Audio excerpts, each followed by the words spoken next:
ఇప్పుడు మీరు flagship programme agitation కోసం తీసుకున్న ప్రోగ్రామ్ అది. కోటి సంతకాల సేకరణ. 17 గవర్నమెంట్ కాలేజీలు భగీరథ ప్రయత్నం చేసి తెచ్చుకున్నాం. గవర్నమెంట్ ఆఫ్ ఇండియా శాంక్షన్ చేసినప్పటికీ తలకిందులుగా తపస్సు చేసి తెచ్చుకోవాల్సింది. అక్కడి నుంచి ఎంతో లాబింగ్ తెచ్చుకొని సరే, కరోనా కారణంగా డిలే అవ్వటం అయినా కూడా ఒక 5 కంప్లీట్ చేయటం, ఒక 2 ఆల్మోస్ట్ కంప్లీషన్ ప్రాసెస్లో ఉన్నాయి. ఈ మిగిలిన 10 వాటి మీద ఖర్చు పెట్టడానికి 4,950 కోట్ల రూపాయలు లేని ఆ, కారణంగా బీదర్ ప్లరిచి రాష్ట్ర ప్రభుత్వం ఏం చెప్పిందంటే పీపీపీ మోడ్లో అప్పచెప్పేసింది. నోటిఫికేషన్ ఇచ్చారు. టెండర్ ప్రక్రియ. ఎకరం 100 రూపాయలు పరానం. 261 ఎకరాలు 26,100 రూపాయలు పరానం. అఫ్ కోర్స్ టెండర్ ఫీజు ఎక్కువే ఉంటుందిలేండి, కోట్లలో ఉంటుంది, కాదంటలా. But as to how are going to stop it, because మీ నాయకుడు చెప్పారు, మాజీ ముఖ్యమంత్రి, మేము అధికారంలో రాగానే దీన్ని రద్దు చేస్తాం. సత్యకుమార్ మంత్రి గారు కూడా అన్నారు. మరి వాళ్ళ ప్రోగ్రామే, మరి నోయింగ్ ప్రతి well that is their program, government of India BJP program. మీ తాత కూడా దీన్ని ఆపలేరు అన్నారు. సరే, జగన్మోహన్ రెడ్డి గారి తాతగారి గురించి మళ్ళీ తర్వాత మాట్లాడొచ్చు కానీ అసలు ఈ తెంపరితనం ఏంటి? ఎందుకు చేయాల్సి వచ్చింది? As to what prompted the sir, government of Andhra Pradesh to initiate? మా తాత వాళ్ళ తాత ఆపుతారో లేదో నాకు తెలియదు కానివ్వండి. బట్ జనం తలుచుకుంటే అండి, ఎంత పెద్ద తోపైనా సరే, ఎంత పెద్ద ఇష్యూ అయినా సరేనండి, జనము కాదు అంటే మటుకు అది ఆగిపోవాల్సిందే. దానికోసమే ఇప్పుడు ఈ జరుగుతున్నటువంటి ప్రైవేటైజేషన్ ఆపటానికే జగన్మోహన్ రెడ్డి గారు జనాల్లోకి వెళ్ళటం అనేది మొదలు పెట్టారండి. ముఖ్యంగా కోటి సంతకాల రూపంలో ప్రతి నియోజకవర్గంలో, ప్రతి మండలంలో, ప్రతి గ్రామంలో జనాల దగ్గరికి వెళ్ళి వాళ్ళ దగ్గర నుంచి ఇవన్నీ ఫ్యాక్ట్స్ అన్ని ఎక్స్ప్లెయిన్ చేసి సంతకాలు తీసుకొని వీటన్నిటిని మేము గవర్నర్ గారికి ఫార్వర్డ్ చేయబోతున్నామండి. గవర్నర్ గారికి ఫార్వర్డ్ చేసిన తర్వాత ఒక ప్రజా ఉద్యమం ఈ రేంజ్ లో ఉంది అని చెప్పి డెఫినెట్ గా ఈ ప్రాసెస్ ని నిలువరించడానికి మాక్సిమం ట్రై చేస్తామండి.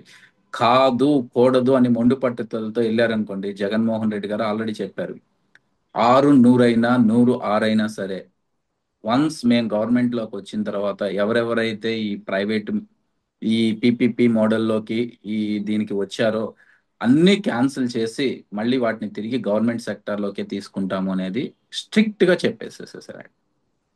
ఇవి ఓకే, కానీ ఆల్రెడీ మనం ఒక 700 సీట్లు సరెండర్ చేసాం. అది తెచ్చుకోవాలంటే అది ఆల్మోస్ట్ సరెండర్ చేయడం అంటే గోడ కొట్టిన సున్నమే, దాంట్లో తీలేం కదా. ఎలాగ సార్, దానికి అంతేనండి. పరిష్కారం ఏంటి? నే ఉమ్, ఇప్పుడు ఆల్మోస్ట్ రెడీ. మీరు ఉమ్. గవర్నమెంట్ మారిన తర్వాత ప్రాబ్లీ అనుకుంటా పులివెందుల మెడికల్ కాలేజీలో సీట్స్ ఫిల్ 50 సీట్లు. చేసుకోండి అని 50 ఉమ్, సీట్లు నీ ఉమ్, ఎన్ఎంసి ఒక లెటర్ ఇచ్చింది స్టేట్ గవర్నమెంట్ కి. బట్ స్టేట్ గవర్నమెంట్ దానికి మాకు వద్దు అని రిటర్న్ లో లెటర్ రాశారంటే ఒక్కసారి మీరు ఆలోచించండి మనం ఎటుపోతున్నాము అనేది. ఉమ్, ఉమ్మడి ఆంధ్రప్రదేశ్లో అండి, ప్రాబబ్లీ 2003లో నాకు 706 ర్యాంక్ వచ్చిందండి ఎంబీబీఎస్, ఐ మీన్ ఉమ్, ఎంసెట్ లో. అప్పుడు ఎంసెట్ ఉమ్, ఉండేది, నీట్ కాదు. 706 ర్యాంక్ వచ్చింది. ఉమ్మడి ఆంధ్రప్రదేశ్లోనే అంత తక్కువ ర్యాంక్ వస్తేనే నాకు గవర్నమెంట్ మెడికల్ కాలేజీలో సీట్ రాలేదండి. ఉమ్, ఎందుకు? అన్ని తక్కువ మెడికల్ కాలేజీలు ఉండేవి. అసలు స్వతంత్రం వచ్చిన తరువాతే ఫస్ట్ టైము ఇన్ ఇన్ని number of government colleges sanction చేయించుకోవటం అనేది అసలు ఒక గొప్ప విషయం అండి. అలాంటిది 5 కాలేజీలు కంప్లీట్ అయిపోయి 2 కాలేజీలు అబౌట్ టు ఫిల్ అన్న వాటిని వదిలేసేసేసారు.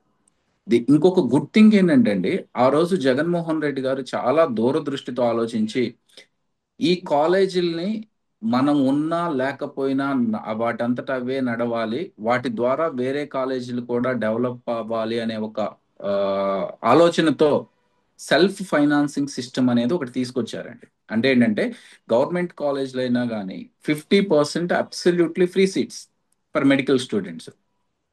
మిగతా రిమైనింగ్ వాటిల్లో ఒక 35% B category, nominal fees of 2 lakhs or 2.5 lakhs పెట్టేసేసేసి ఆ 15% అనేది ఎన్ఆర్ఐ కేటగిరీ కింద పెట్టారండి. అంటే దోస్ హూ అవును. Can afford 15 lakhs 20 lakhs or 25 lakhs something ఒక ప్రైస్ ఫిక్స్ చేశారు. దాని మూలాన ఏంటంటే ఇన్కమ్ జనరేట్ అవుద్ది, హాస్పిటల్స్ కాలేజెస్ డెవలప్ అవుతాయి, అట్ ద సేమ్ టైం వేరే వాటికి ఎక్కడన్నా పెట్టాలన్నా కానీ వాటి మీదే పెట్టాలి అనేది రూల్ తీసుకొచ్చారు. కానీ ఇప్పుడున్నటువంటి సీఎం గారి ఆ, కొడుకు నారా లోకేష్ గారు ఆ, యువగళం పాదయాత్ర చేసేటప్పుడు there is a GO called 108 అండి. 108 లో ఇవన్నీ ఇప్పుడు నేను చెప్పిన విషయాలన్నీ పొందుపరిచారు. ఆ రోజు గవర్నమెంట్ కాలేజీల్లో సీట్స్ ని మీరు ఎలా అమ్ముకుంటారు, మీరు వ్యాపారం చేస్తున్నారు, మేము వచ్చిన 100 రోజుల్లో ఆ జీవో నెంబర్ 108 ని క్యాన్సిల్ చేసి 100% సీట్స్ ని మేము గవర్నమెంట్ పరంగానే ఫిల్ చేస్తాము అనేది మాట ఇచ్చారు. 100 రోజులు కాదు, ఎన్ని వందల రోజులు అయిందో మీరే ఒకసారి ఆలోచించుకోండి. అట్ ద సేమ్ టైం ఆ రోజు ఏదైతే జగన్మోహన్ రెడ్డి గారు పెట్టారో దాన్ని మీ ఇప్పుడు కరెక్ట్ అని అదే సిస్టమ్ ని కొనసాగిస్తూ దానికి ఎడిటివ్ గా ఏం చేశారంటే ఫీజుని అంటే 2.5 lakhs ఉన్న బి కేటగిరీని ఆల్మోస్ట్ 5 lakhs 7 lakhs తీసుకెళ్లారు. ఎన్ఆర్ఐ కేటగిరీని ఆల్మోస్ట్ 50 lakhs కి తీసుకెళ్తున్నారు.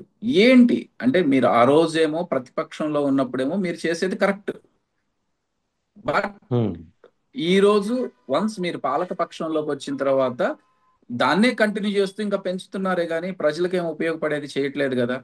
ఇప్పుడు పీపీపీ మోడల్లోకి మీరు వెళ్ళారంటే వందకు ఇంకొక క్లాసికల్ ఎగ్జాంపుల్ చెప్తానండి మీకు.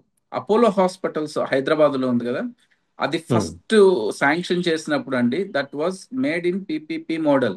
అంటే ఆ గవర్నమెంట్ ల్యాండ్ అనేది ఫ్రీ ఆఫ్ కాస్ట్ అలాట్ చేసి ఆర్ వెరీ నామినల్ ప్రైస్ కి అలాట్ చేసి దెర్ ఈస్ ఎ కండిషన్ అక్కడికి వచ్చినటువంటి ప్రతి ఓపీ సెక్షన్ లో 40% or some percentage of patients ని అబ్సల్యూట్లీ ఫ్రీగా మీరు చూడాలి అనేది ఇది ఉంది. బట్ ఎక్కడ కూడా అది జరగలేదే. స్టిల్ అపోలో ఉమ్. హాస్పిటల్ ఎన్ని ఇయర్స్ కి లీజ్ ఉంది, ఎంతమంది పేషెంట్స్ ని మీరు ఫ్రీగా చూస్తున్నారు అనేది ఆలోచించండి. ప్రైవేట్ పీపీపీ మోడల్ అంటారులే కానీ that is nothing but privatisation. ఆ ఉమ్. ప్రైవేటైజేషన్ వల్ల మీరు ఏదో చెప్పినా గానీ రానున్న రోజుల్లో 100% జరగబోయేది ఇదే జరుగుద్దండి. సో ఉమ్. మా స్టాండ్ ఏంటంటే 100% పీపీపీ మోడల్ అనేది అబ్సల్యూట్లీ కంప్లీట్ గా స్టాప్ చేయాలి అనేది మా agitation. Right. Thank you doctor Ashok Kumar గారు, థ్యాంక్ యూ వెరీ మచ్.